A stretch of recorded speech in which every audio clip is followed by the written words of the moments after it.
13화 새로운 연료 페트로늄 2. 1877년 마이바흐는 퀼른으로 옮겨 휴식을 취하며 엔진의 디자인 개량으로 상업화에 집중했고 1877년 8월 오토 엔진이라는 이름으로 특허를 받았다.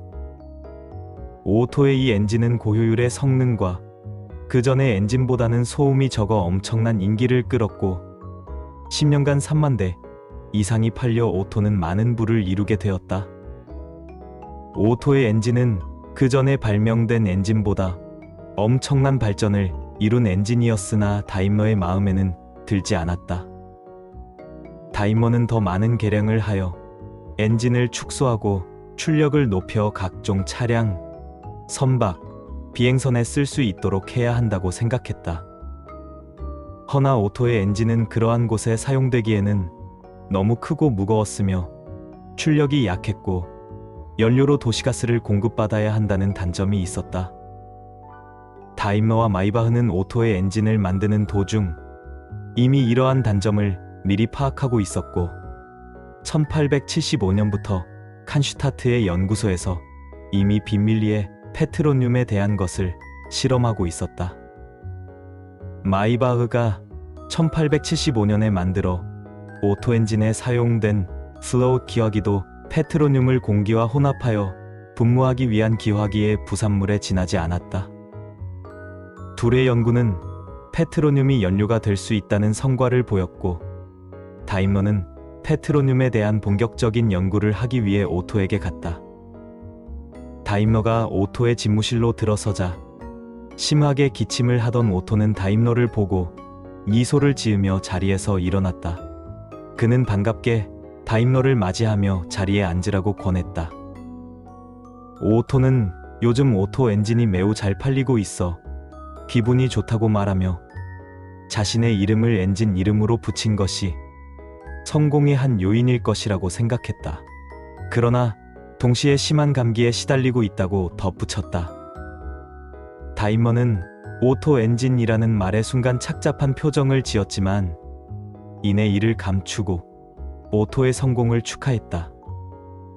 그는 엔진의 성공이 오토의 훌륭한 설계 덕분이라며 현재 많은 사람들이 오토 엔진을 극찬하고 있다고 전했다.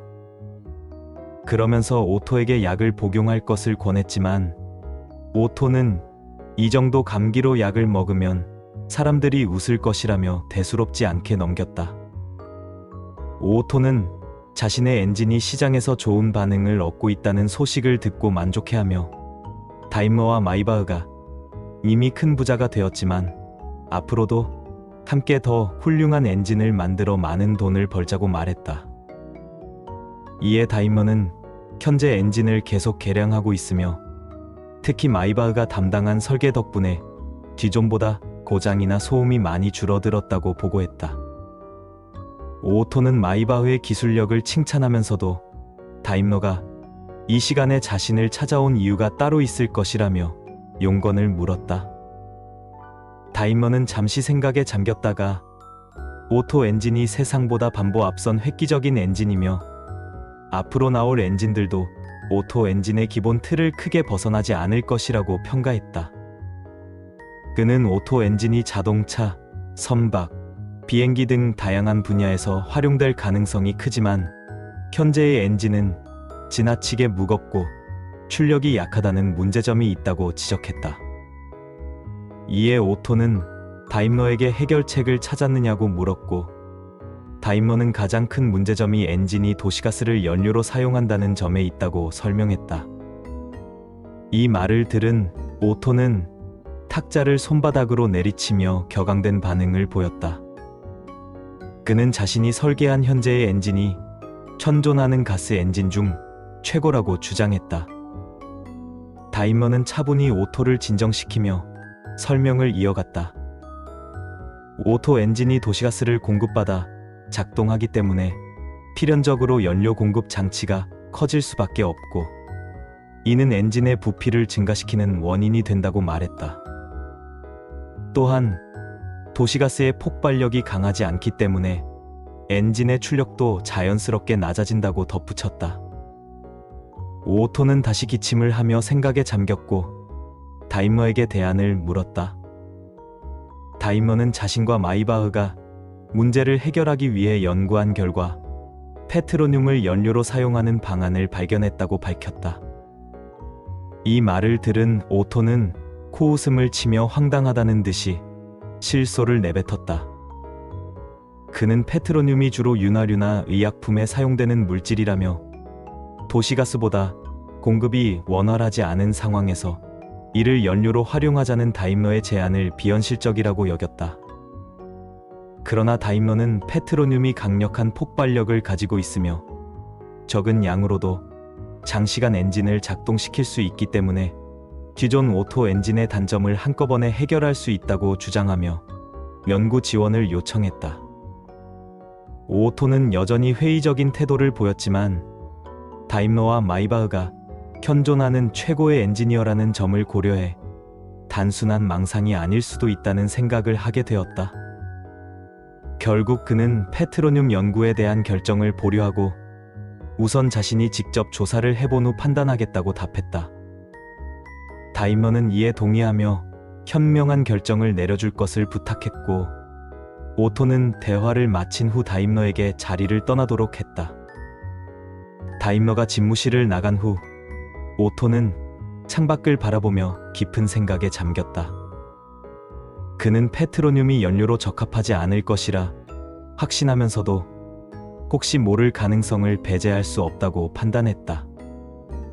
당시 페트로늄, 즉 석유는 연료로 거의 사용되지 않는 물질이었지만 오토는 다임머의 제안이 단순한 망상인지 아니면 새로운 가능성을 시사하는 것인지 신중히 검토해볼 필요가 있다고 느꼈다. 당시는 페트로늄이라 불리던 석유는 연료로서 거의 쓰이지 않던 시기였다.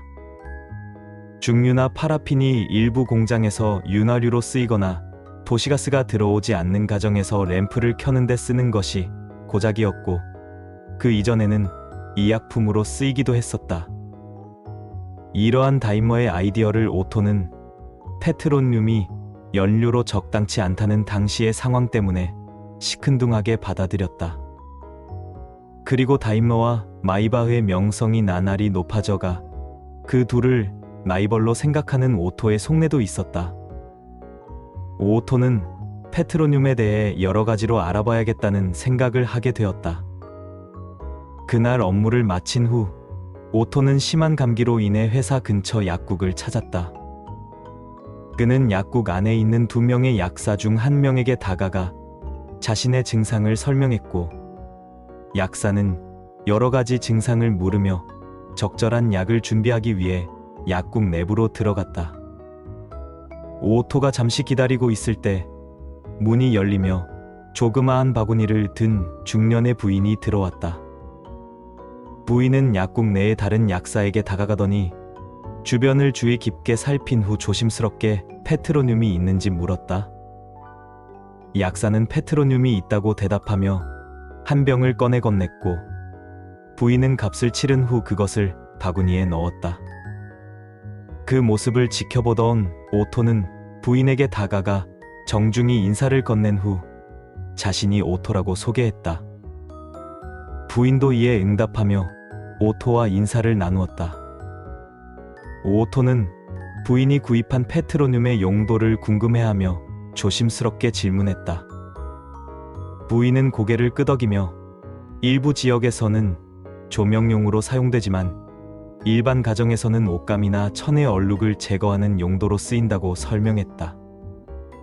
그녀는 최근 자신의 아이가 옷을 심하게 더럽혀왔고 아무리 빨아도 지워지지 않는 얼룩이 있어 페트로늄을 사용하려고 한다고 덧붙였다. 오토는 이에 대해 감사의 인사를 전한 후 부인은 인사를 남기고 약국을 떠났다.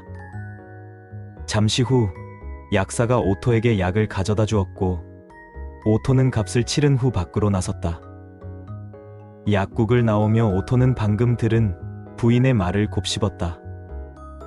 그는 페트로늄이 단순한 조명용이나 얼룩 제거 용도로 쓰이는 물질일 뿐이며 엔진의 연료로는 적합하지 않을 것이라고 단정했다.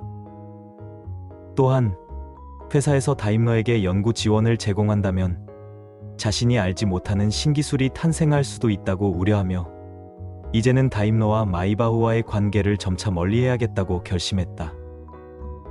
한편 오토와의 면담을 마친 다임러는 마이바흐에게 돌아왔다. 마이바흐는 어떻게 되었는지 묻는 듯한 표정으로 다임러를 바라보았고 다임러는 미소를 지으며 오토의 반응을 전했다. 오토가 페트로늄 연구에 대한 지원을 승인할 가능성이 낮다는 점을 알게 된 다임러는 연구가 이미 상당 부분 진행되었음에도 이를 오토에게 밝히지 않았다고 덧붙였다. 이제 다시 그들 둘만이 남았다고 느낀 다임러는 마이바흐와 함께 향후 계획을 논의했다.